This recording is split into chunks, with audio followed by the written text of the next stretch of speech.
This is the Dallas Morning News. It's Thursday, June 12th. Clouds and thunderstorms will roll throughout the day in the Dallas-Fort Worth area. Be alert for possible flash flooding as the rain will be heavy at times. The high will be 81 with an overnight low of 71. Here are today's headlines.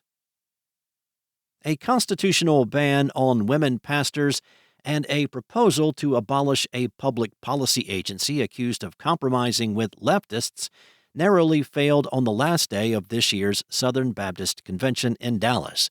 Close margins on both key votes demonstrated the staunchly conservative views of the nation's largest Protestant denomination, which counts 12.7 million members. The Southern Baptist Convention held its annual meeting at downtown's K. Bailey Hutchison Convention Center this week. A proposed amendment to the denomination's constitution that would enshrine barring women from holding a role like women's or children's pastor failed for the second year in a row. Since 2000, the group's non-binding statement of faith has declared that only men are qualified for the role of pastor. It's been interpreted differently across the denomination, with some believing it does not apply to associate pastors like women's or children's ministry pastors as long as a church's senior pastor is male. The convention has attempted before to pass a constitutional amendment barring churches from letting a woman hold a pastoral title of any kind. The issue has come up in each of the last two conventions.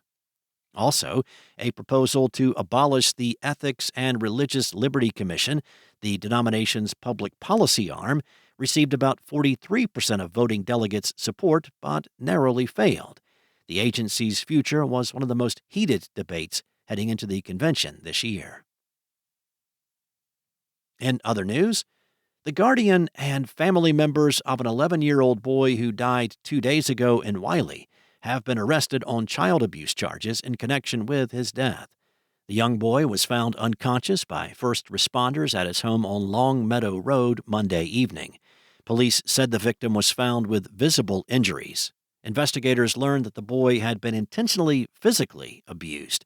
At this time, police said it cannot be determined how long the child may have been subject to alleged abuse. Police issued a search warrant Tuesday before arresting the boy's grandfather, 67-year-old Clifford Johnson, and the child's aunt, 47-year-old Eunice Johnson Lightsey. According to police, the boy's cousins were also arrested. The suspects have currently been charged with injury to a child and abandoning and endangering a child. Additional charges may be brought against the group. Next up, when the 2026 FIFA World Cup announced that AT&T Stadium would temporarily change its name to Dallas Stadium, the city of Arlington responded with a collective grumble. AT&T Stadium is not in Dallas, of course. It's in Arlington, smack dab in the middle between Dallas and Fort Worth. The grumbling just might be helping. At a news conference Wednesday in Frisco, the Dallas Sports Commission said it is in talks with FIFA about tweaking the name. The stadium must change its name to comply with FIFA regulations that prohibit corporate sponsors from representing host venues. And it's not just AT&T Stadium. New Jersey's MetLife Stadium, which will host the tournament's final game, will be renamed New York, New Jersey Stadium.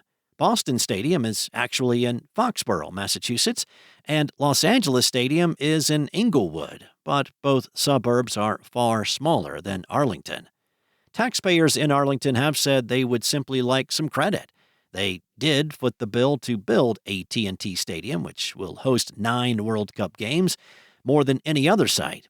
The city's residents now deal with the congestion from the entertainment district, also home to the Texas Rangers Globe Life Field and the National Medal of Honor Museum. And a battle between two professional men's soccer teams for a stake in Dallas's sporting future ended with the city council unanimously approving a contract that gives Atlético Dallas, a new USL team, the keys to Fair Park's Cotton Bowl Stadium and MoneyGram Soccer Complex for the next 3 years. The vote did not bode well for FC Dallas, which has been operating MoneyGram, a 19-field soccer complex in northwest Dallas, for the past 11 years. The deal between the USL team and the city triggers FC Dallas's contract with a 6-month notice. The city's position boiled down to having a tenant in 2 of its properties, fashioning a deal that removes utility payments from the city's list of responsibilities and generating additional revenue. FC Dallas officials said they were caught off guard after the Dallas Morning News first reported that the city was vying to attract the USL team, especially as they still had 4 years left on their contract. Thanks for listening. For more on today's stories and the latest breaking news, visit dallasnews.com. Enjoy your day, and I'll be back tomorrow with more from the Dallas Morning News.